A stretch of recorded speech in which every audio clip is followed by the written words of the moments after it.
আবার কার ফোন আসছে? এ ভাই, তোর ফোন আসছে। ও ঠিক আছে, ধরে বলে দে আমি নেই, আমি পরে ফোন করে দেবো। রাহুল, রাহুল তুমি প্লিজ কলটা কেটো না। তুমি আমার কথাটা একটু শোনো। তুমি তো জানো আমি প্রেগনেন্ট, তাহলে তুমি কেন আমার সাথে এরকম করছো? আমি বাবা মাকে এখন কোন মুখে এইসব জানাবো বলো? কি এসব সত্যি? আপনি আপনি কে? আমি রাহুলের দিদি। তুমি পূজা না, ওর গার্লফ্রেন্ড? হ্যাঁ দিদি। আচ্ছা, রাহুল তোমার সাথে সত্যিই এরকম করেছে? হ্যাঁ দিদি, ও না এইসব জানার পর থেকে আমার সাথে কথা বলছে না, আমাকে সব জায়গা থেকে ব্লক করে দিয়েছে।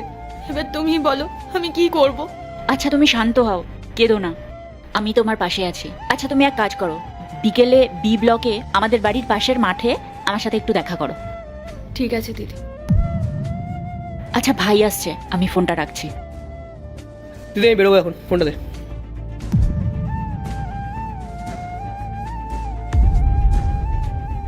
কি হলো, তুই এভাবে তাকিয়েছিস কেন? না কিছু না। ঠিক আছে আমি যাচ্ছি। হুম।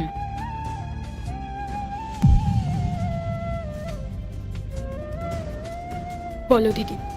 তুমি কেঁদো না, আমি তোমার সিচুয়েশনটা বুঝতে পারছি। আমার তো বিশ্বাসই হচ্ছে না যে আমার ভাই এমন একটা কাজ করতে পারে। দিদি এখন আমি কি করব বলো তো? আমার এখন সব থেকে বেশি ওর সাপোর্টের প্রয়োজন, কিন্তু ও আমার সাথে কোনো রকম যোগাযোগই রাখছে না। আমাদের 5 বছরের ভালোবাসা এত তাড়াতাড়ি আমাকে কিভাবে পর করে দিতে পারলো?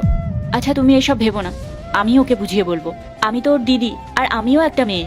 যদি আজ আমার সাথে কেউ এরকম করতো, তাহলে ও এটা কিভাবে নিত? তুমি কোনো চিন্তা করবে না, নিজের খেয়াল রাখো। আমি দেখছি কি করা যায়। সাবধানে বাড়ি যেও।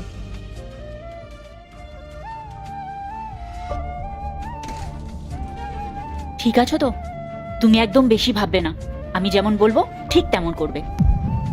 শোনো, এখন তুমি ভেতরে গিয়ে লুকিয়ে থাকবে, যখন আমি ডাকবো তখন বেরিয়ে আসবে। ঠিক আছে তো? আসো, ভেতরে আসো। আল্লাহর নামটি দেখে যে এড়িয়ে যাবে তার মনের ইচ্ছা কখনোই পূরণ হবে না। তাই আল্লাহর এই নামটির জন্য একটি লাইক এবং সাবস্ক্রাইব করে যাও। কি রে দিদি, কাঁদছিস কেন? বা আমার সাথে কিছু হয়েছে নাকি? তাহলে কি হলো বল, চুপ করে আছিস কেন? কি হয়েছে? আমি প্রেগনেন্ট ভাই। মানে আর পাগল টাগল হয়ে গেছিস নাকি তুই? কিসব বলছিস? ঠিকই বলছি ভাই, আমি একজনকে খুব ভালোবাসতাম রে। আমার সবকিছু দিয়ে ওকে ভালোবেসেছিলাম, কিন্তু যখন ও জানলো যে আমি প্রেগনেন্ট, তখন হঠাৎ করে ও আমার থেকে দূরে পালাতে লাগলো। আমার সাথে খারাপ ব্যবহার করা শুরু করলো, কথাও বলে না আমার সাথেও। আমাকে সব জায়গা থেকে ব্লকও করে রেখেছে।